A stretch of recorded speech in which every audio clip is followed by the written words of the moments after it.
team instead of a live BP. I noticed your first warm-up pitch from behind the mound, you threw to the backstop. It seemed to see that your adrenaline was kind of sky high. Was it hard to kind of keep those emotions in check initially? No, I don't think so. Honestly, that pitch I throw before, I'm just really focused on just trying to backspin a four seam, something I've been working on. So you might see that a lot this year, throwing it through the backstop. But I feel great. I feel great, man. I'm just honestly super blessed, super grateful to be in a position where I am right now. I feel calm. I feel clear. I just feel like I'm in a great place to go out there and perform well and to keep my happiness through it all. So like I said, I just want to thank everybody around me, my family, staff here, my trainer, all the people around me who have helped me get to this point. Thank you. Next question is from Disha Thozar.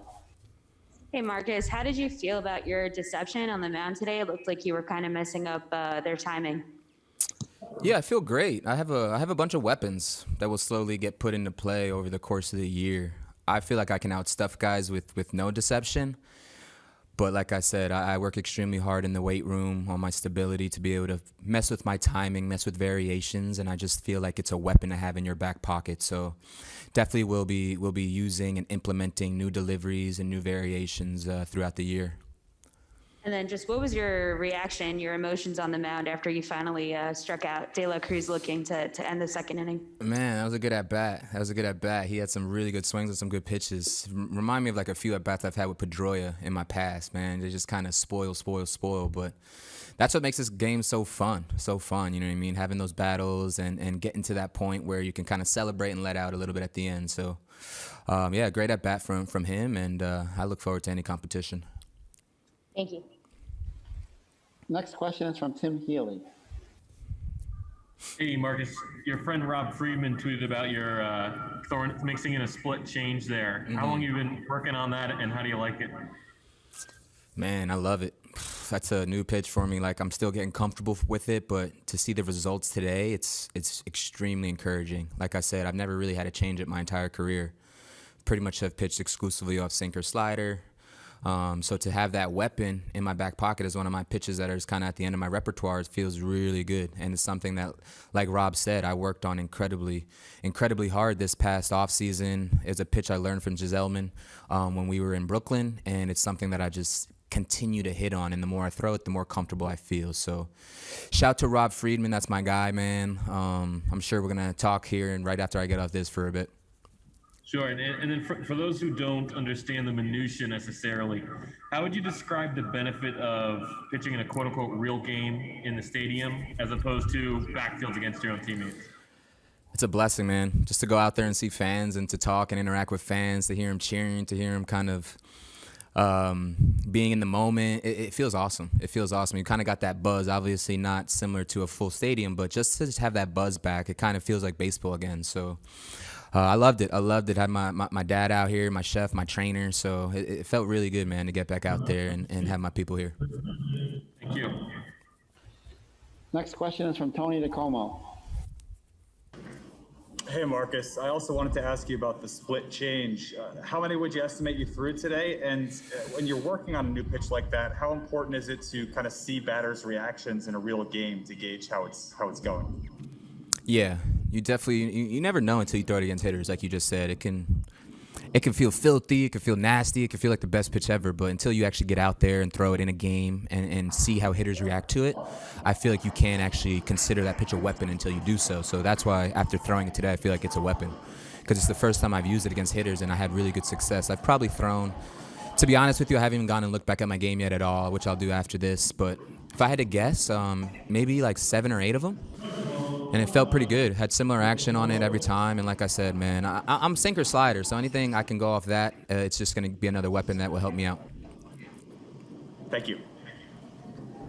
Next question is Justin Toscano. Hey, Marcus, whether it's that split change or different pitches and grips or deliveries, you're always seems like you're always kind of looking to experiment. What is it about you that kind of leads to a lot of that? You're always looking for the next thing, looking to kind of build off of things. That's my approach to life, man. I'm always looking to learn and adapt through life. I feel like You can truly never accumulate enough knowledge. I feel like we should be learning until we die, until the day we die. I feel like I'll never be too stubborn to take in new information. And I feel like that's why I'm still in the league to this year, because of my ability to consistently adapt, to change, to tweak. I feel like a chameleon. I feel like I can kind of do anything, and you could put me in any situation and I'm going to thrive. So that's kind of my mentality through life, man, is always being able to adapt and take in new information, use what works for you, throw out the rest, and continue to move through life like that. I guess if you look back at your career, to this point, in what way have you adapted most? I mean, I tore my ACL, came back in 5 months. I came in the league as a four-seam guy, didn't even have a sinker. Now I'm incorporating a four-seam as well. I mean, I just mechanically, body-wise, I'm taking care of my body at a rate that I never have, and I feel unbelievable. I've really put a priority on self-care, my self-care routine, whether it be with my trainer, dry needling, in my hyperbaric chamber. Like, I never stop working, man. So I'm just happy, and I'm at the point, honestly, where my happiness can no longer be dictated by short-term successes or failures. I'm just in a really good place, and it feels great to be here. Thank you. Mm-hmm. Next question is from Mike Kuma. Hey, Marcus. Just wondered, after you talked to Luis yesterday or the day before, whenever it was, and talked about, starting this exhibition game and got the okay, just how hyped up were you? I mean, was this more than just a normal first Grapefruit League start, and were you kind of charged up going in? No, I mean, maybe mentally, but I kind of told myself to dial it back and pitch at 70 to 75% so that I would move properly. It's spring training. It's the first start, and you never want to come out. This is truly a time. I'm not a rookie or anything, so I have nothing to prove at this point. So this is truly a time to develop, make sure your body's good, make sure your mind's good. This is just taking the proper steps over these next 3-4 weeks so that when we go into the season, we're straight in every capacity, whether it be physically, mentally, emotionally. So I'm always just trying to take it easy throughout these starts, and I really don't try to turn it on until those real games start.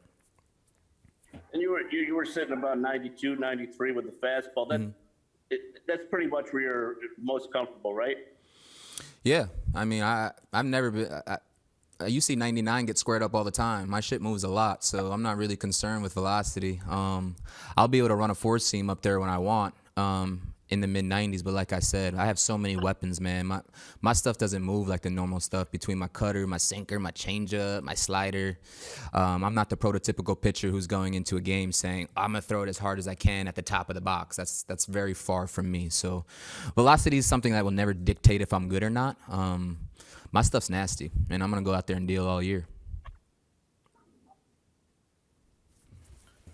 Next question is from Tim Britton. 93 first start, okay, I'll take that. Hey, Marcus, you mentioned learning that change from Robert Gazelman last year. What were those conversations like with him to talking that through, and when did you start throwing that for the first time? Yeah, when I was in Brooklyn last year rehabbing my calf, G was there. Like I said, man, I'm always learning. Like I'm never at a point where I feel like I have it figured out. I don't care if I want to sigh next year. Like, I'm always learning, so I'm always taking things from here and there, whether it be anybody in the game. I'll quiz rookies, and I'll ask rookies how what their mental process is, or how they're what they're thinking about when they're throwing a certain pitch, or their mind frame. Like, I'm always looking to take the best from everybody and kind of utilize it in a way that can help me. So that's kind of how I've always been, man, and that's kind of just how I approach life. Marcus, thank you very much for your time this afternoon. Members of the media remain in the room for future Mets players.